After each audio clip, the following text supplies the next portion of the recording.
Are you worthy enough to own a Harley Davidson? Let's get into it.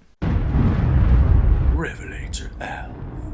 Hello, welcome to RevelatorAlf. So this video is all about, well, yes, not black bags with Harley Davidson written on them, but the company itself, all the motorcycles. Are you, as a prospective buyer, potential buyer, are you worthy enough to own a Harley Davidson? And so what I mean by this is this. Sometimes you go into a dealership or you hear lots of stories online, or if you're in a position like me where you do a lot of Harley Davidson content, people send you information or send you stories or bad experiences that they've had. And I get this on a regular basis. People tell me about their woes and the problems that they're having with either dealerships or with the motor company themselves over warranty issues and, let's say, that kind of thing.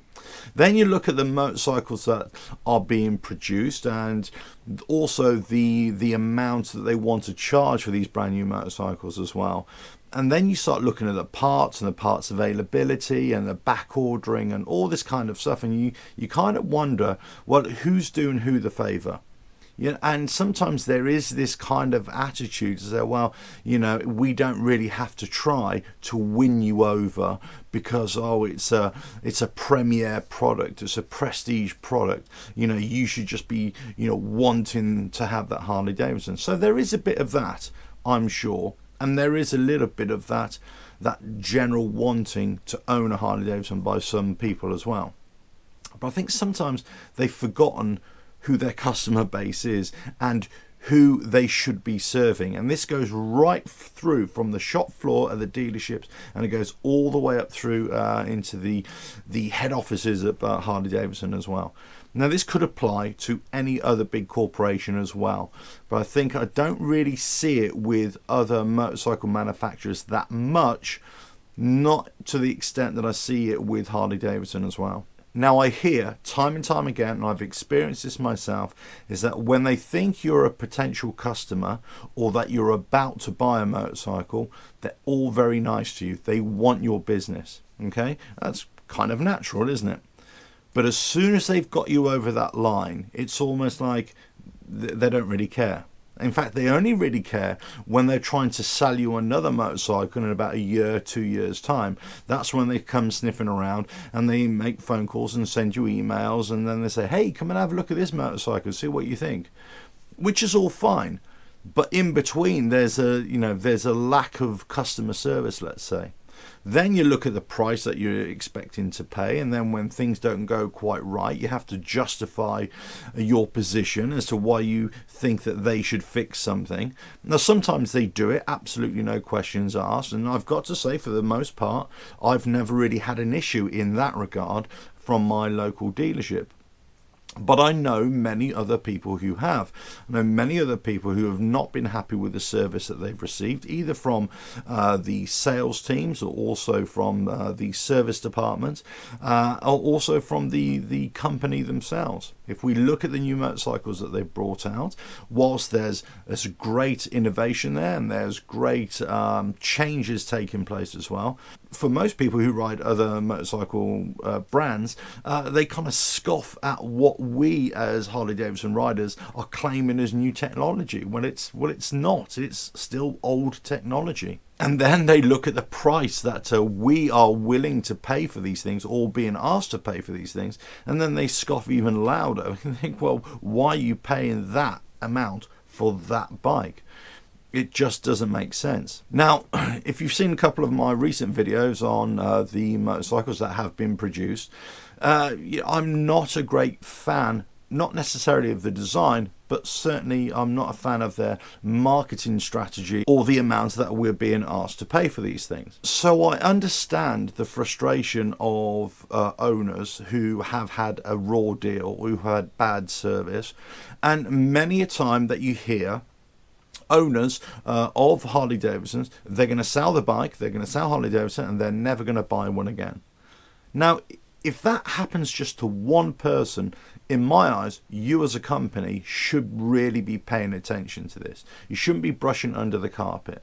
And also, other Harley Davidson owners should not be ignoring this as well, and should not be, flying the flag for Harley Davidson either.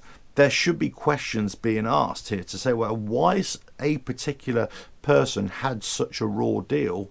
Now, is it the person themselves? Is it the motorcycle? Is there a breakdown in communication? Is there a breakdown in service? Why has certain dealerships act in a certain way whilst other dealerships act in a totally different way? They're much more willing to focus on the customer and taking care of the customer. I know many people who've ditched their local dealership in favor of going to another dealership that give them a much better service at a much better rate as well. Why does this happen? So these are the questions you've got to ask yourself. Are you worthy enough in their eyes to own a Harley Davidson? Well, for me, I would always say, well, I'm not worthy enough, and I don't care if I'm worthy enough. In fact, my question is, are you worthy enough for my custom? And that's what I would always say to anybody. You're not the one who should be beholding to them. They should be beholding to you. And I think they've forgotten this. In fact, I don't think they're alone in this. I think many companies, many large corporations have forgotten this. The art of customer service and producing products that are not only work, but if they don't work or they do fail, that they bend over backwards to get these things fixed. And they don't. And technology is moving on in leaps and bounds all the time.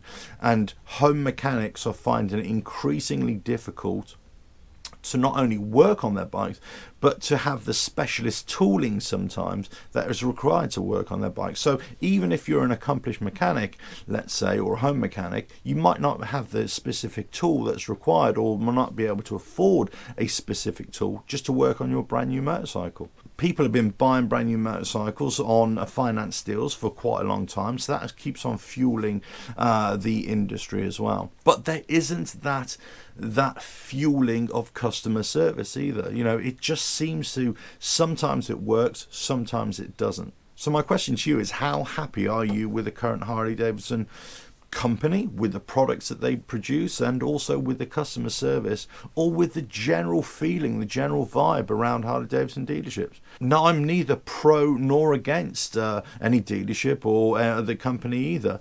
I just call it as I see it, and sometimes they do great work and they have great service, and I've always received great service, but possibly that could be a reflection on what I'm prepared to put up with or not. I know other people had a terrible time.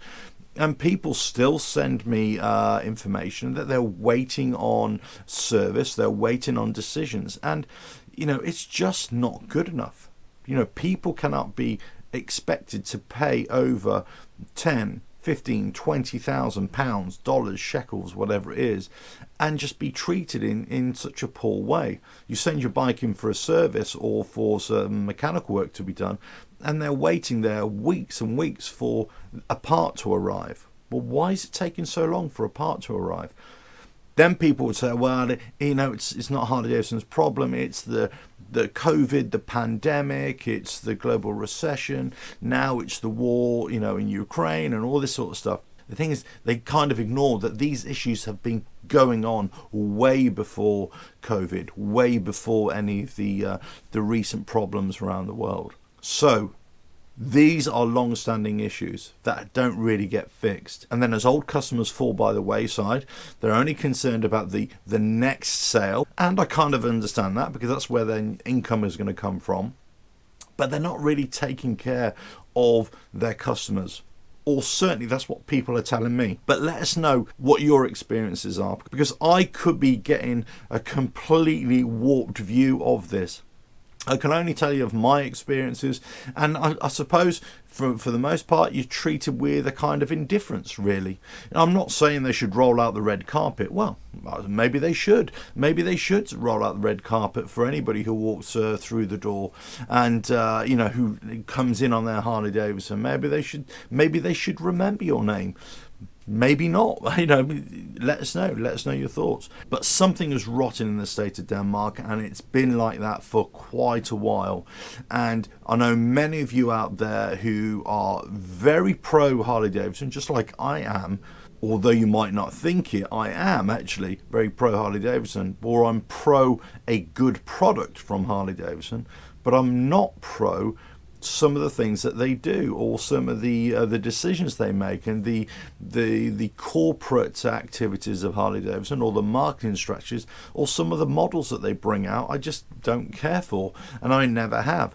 Some I absolutely love, but then you get frustrated with the parts availability, or the service and the cost of the service, and so on and so forth. But let's know your thoughts on this. Is it a changing world? Has the company changed? Have they forgotten who their customer base is?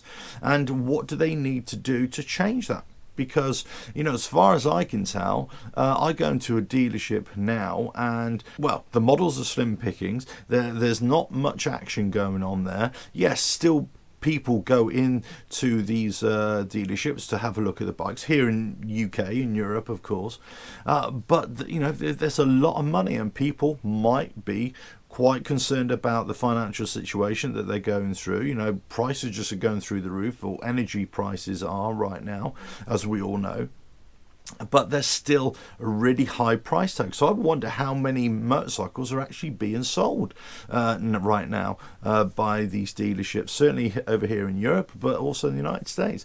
Are people really going to be splashing the cash, certainly as prices are going up, or are they just going to hold on to whatever bike they've got, or are they going to go into the used bike market?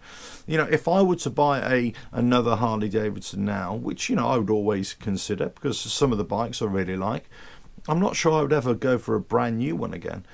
Even if I had the money, I'm not sure if I would, because I think I'd just go for a used one. But the problem is, the used motorcycles, as we know, have high price tags as well. Whereas you can go to another brand and buy a used motorcycle of another brand at a fraction of the price, and you can probably get a much better deal. Although it won't be a Harley Davidson, granted, but you have a much better deal. So possibly this is where the company and the dealerships really need to start looking at themselves and looking at their customer base and saying, well, if we don't treat them right, they're either not going to buy a new Harley Davidson, they're just going to stick with what they got, which I think for the most part people will do that, or they'll switch to another brand. And that is something that they really need to be aware of. For me, anyway. But let us know your thoughts. Don't forget to subscribe, hit that bell, like and share. Check out the website, RevelatorAlf.com. Ta-da!